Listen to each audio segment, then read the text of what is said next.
Assalamualaikum warahmatullahi wabarakatuh. Halo semuanya. Pada pembahasan kali ini, kita akan membahas sebuah topik, yaitu tentang biaya modal atau cost of capital. Nah, yang akan kita bahas sekarang ini itu dari sudut pandang, yaitu sudut pandang syariah.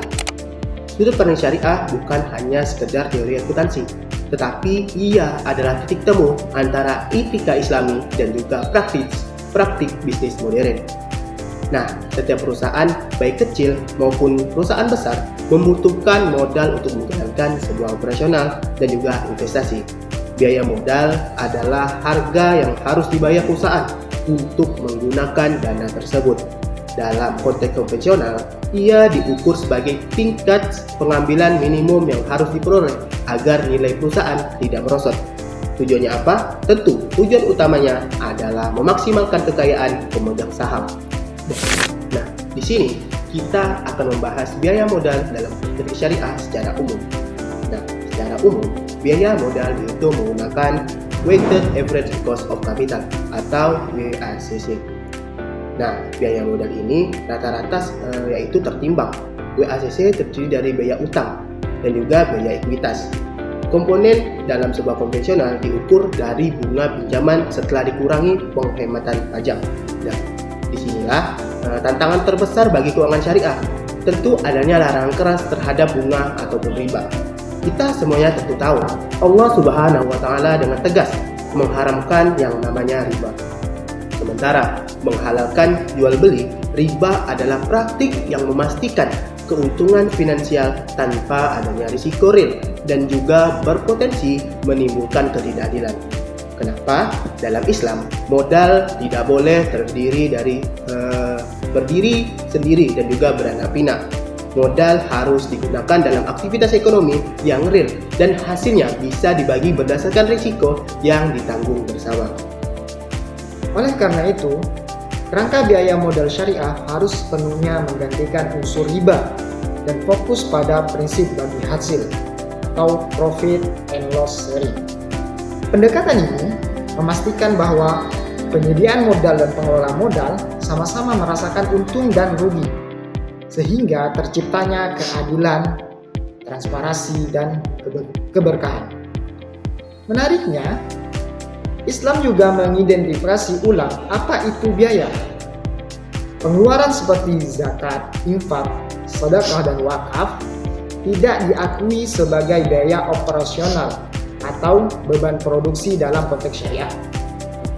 Zakat, infak, sedekah, dan wakaf tadi dipandang sebagai kewajiban dan investasi akhirat atau pengembalian harta kepada yang berhak yang dihitung dari laba bersih, bukan sebagai faktor penentu harga pokok produk.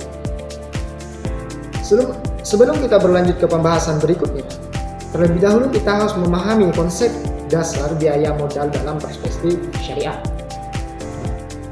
Konsep dasar biaya modal dalam perspektif syariah itu berlandaskan pada prinsip bahwa setiap modal yang digunakan dalam kegiatan usaha memiliki hak imbal yang adil, namun tidak boleh diperoleh melalui riba atau yang lebih dikenal dengan bunga.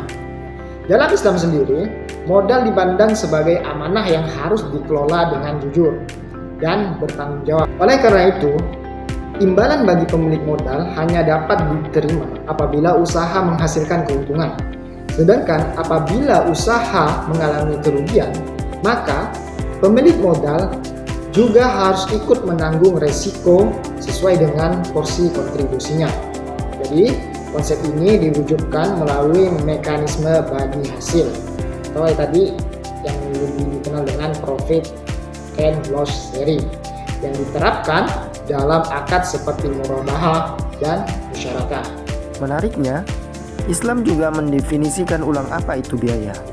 Pengeluaran biaya seperti zakat, infak, sedekah, dan wakaf tidak diakui sebagai biaya operasional atau beban produksi dalam konteks syariah. Zakat, infak, sedekah, dan wakaf dipandang sebagai kewajiban dan investasi akhirat atau pengembalian harta kepada yang berhak yang dihitung dari laba bersih, bukan sebagai faktor penentu harga pokok. Setelah kita memahami tentang konsep biaya modal dalam perspektif syariah. Nah, setelah itu mari kita bedah komponen utama WACC syariah. Yang pertama adalah biaya dana pihak ketiga atau DST. Nah, ini adalah sebuah dana yang dihimpun dari nasabah ataupun investor dengan akad syirkah temporer. Nah, di mana bank bertindak sebagai pengelola atau mudharib ataupun mitra ataupun syarik. Nah, biaya modal DST ini diukur dari nisbah bagi hasil yang harus dibayarkan kepada pemilik dana. Nah, formula sederhananya adalah cost of DST sama dengan bagi hasil yang diberikan dibagi total dana yang dihimpun. Karena ini sebuah bagi hasil, sifatnya variabel dan juga bergantung pada kinerja proyek. Jika proyek rugi, syahibul mal ataupun pemilik dana juga ikut menanggung kerugian sesuai porsi modal. Nah, ini adalah sebuah inti dari keadilan syariah. Nah, komponen kedua adalah biaya ekuitas syariah. Nah, ini adalah tingkat pengembalian yang diharapkan oleh pemegang saham syariah. Kenapa? Secara umum, sumber biaya ini adalah dari dividen dan juga capital gain atau kenaikan harga sebuah saham. Namun terdapat dua filter penting. Yang pertama, saham yang digunakan harus lulus screening syariah. Itu biasa disebut bisnisnya halal, rasio utang dan juga pendapatannya non halal di bawah batas, seperti itu. Dan yang kedua, dalam perhitungannya kita tidak boleh menggunakan tingkat bebas risiko atau risk free rate. Nah, dalam konvensional yang berbasis bunga, misalnya suku bunga SPN, melainkan harus menggunakan imbal hasil dari sebuah instrumen bebas riba seperti suku negara. Nah, selain syirkah, biaya modal juga biasanya berasal dari pembiayaan berbasis real asset. Contohnya, murabaha ataupun jual beli, di mana biaya modalnya itu diukur dari margin keuntungan yang sudah disepakati dari awal, dan juga ijarah ataupun sewa, di mana biayanya itu diukur dari ujrah ataupun biaya sewa. Dan kedua, akad ini tidak mengandung riba karena didasarkan kepada transaksi komoditas ataupun jasa yang real.